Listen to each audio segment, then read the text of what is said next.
হাদি ভাইয়ের খনিকে খুঁজে বের করার ব্যাপারে হয়তো আমার এই কয়েকটা আনুমানিক তথ্য সহায়ক হতে পারে। তো বিষয়টা হচ্ছে, একটা জিনিস খেয়াল করবেন, সিসিটিভি ফুটেজ দেখে যা মনে হচ্ছে, আপনার গুলিটা করার পর মোটর সাইকেলে যে পালানোর সেই সময়টাতে আমি দেখলাম আর একটাও মোটর সাইকেল নাই পিছনে অথবা আশেপাশে। এরকম একটা রাস্তায় আর একটা মোটর সাইকেলও নাই যে গুলি করার এই দৃশ্য দেখার পর তাদেরকে ফলো করবে। একটা এরকম গাড়ি নাই যে গাড়ি তাদেরকে ফলো করতে পারে, ঠিক আছে?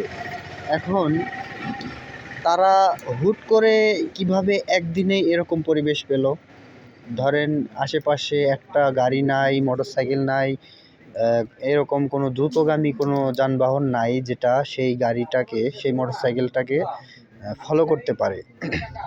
তো আমার মনে হচ্ছে তারা বেশ কয়েকদিন হাদি ভাইকে ফলো করেছে।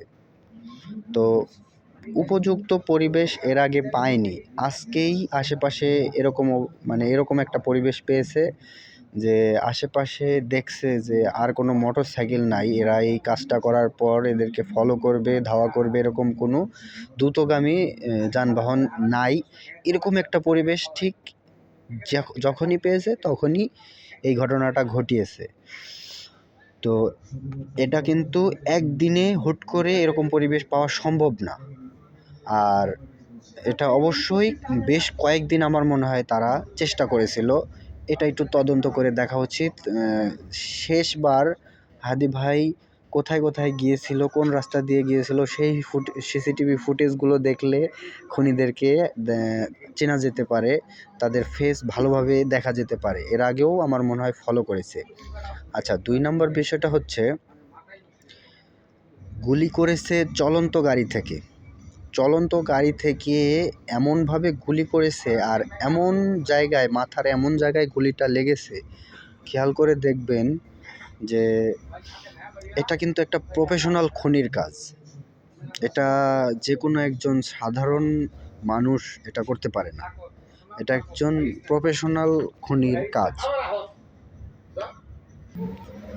তো দেখেন ভালোভাবে, চলন্ত গাড়ি থেকে এত পারফেক্টভাবে গুলি করা খুবই প্রফেশনাল একজন শুটারের কাজ, এটাও মাথায় রাখতে হবে। সাধারণ কোনো মানুষকে টার্গেট করে তদন্ত এগোলে আমার মনে হয় বেশি সময়ই নষ্ট হবে।